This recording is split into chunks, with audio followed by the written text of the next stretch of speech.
Сәлеметсіңдер ме оқушылар? Бүгін сендермен ашық сабақ өткелі жатырмыз.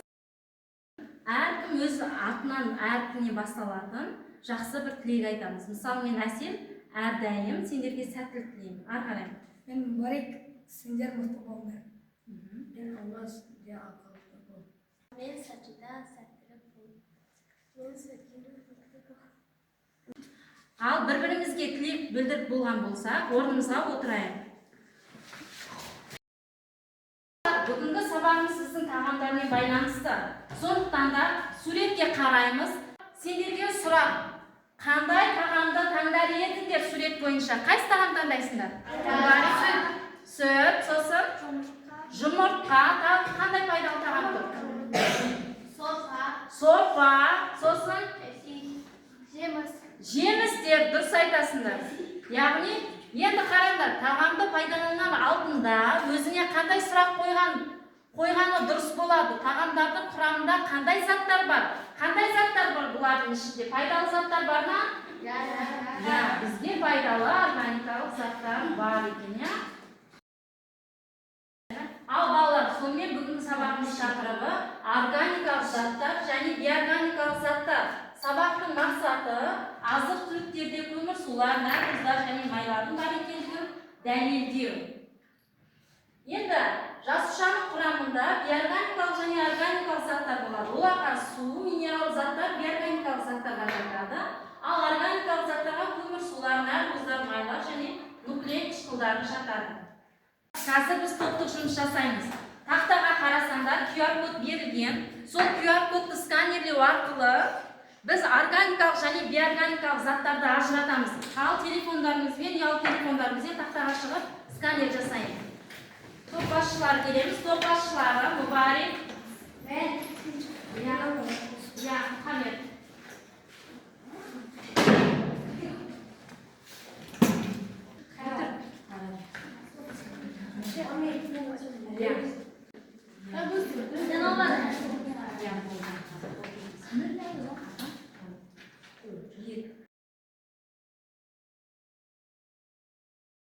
Оқушылар, бұл енді екінші тапсырмамыз бізде жұптық жұмыс тапсырмасы.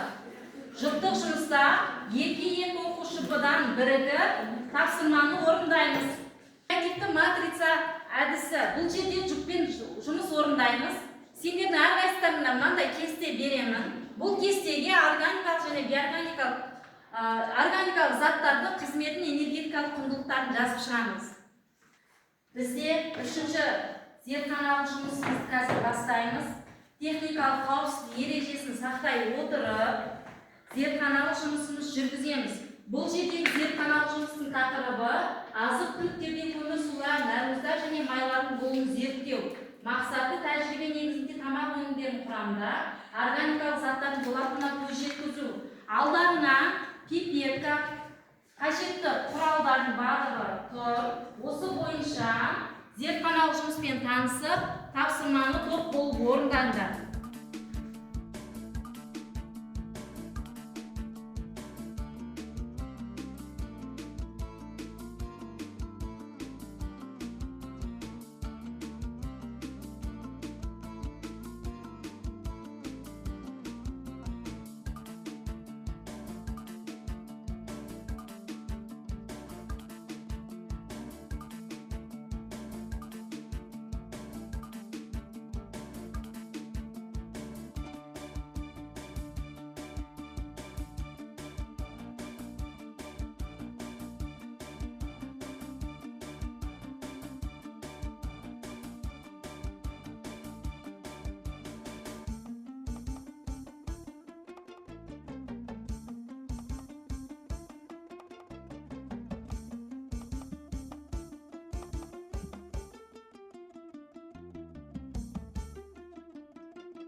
сондықтан қара түске боялды. Жарайсыңдар. Неге қорытынды жасадық?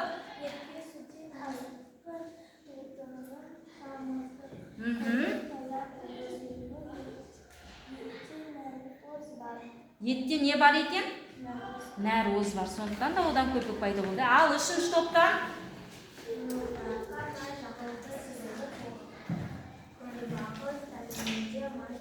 Күнбағыс дәнінде май бар. Жарайсыңдар. Ал бүгінгі зертханалығымыз түсінікті ма сендерге? Бүгінгі сабаққа кері байланыс берейік. Бас бармағымыз жоғары қарай. Тамаша, мен көп нәрсе білдім дейміз. Ал егер де сендерге орташа әлі де үйренуім керек десе, бас бармағымыз төмен түсіреміз. Немесе жақсы, мен енді біліп келемін десеңдер, онда бас бармағымызды ортаға қарай көрсеңіз. Қане, көрсетейікші. Қандай кері байланыс?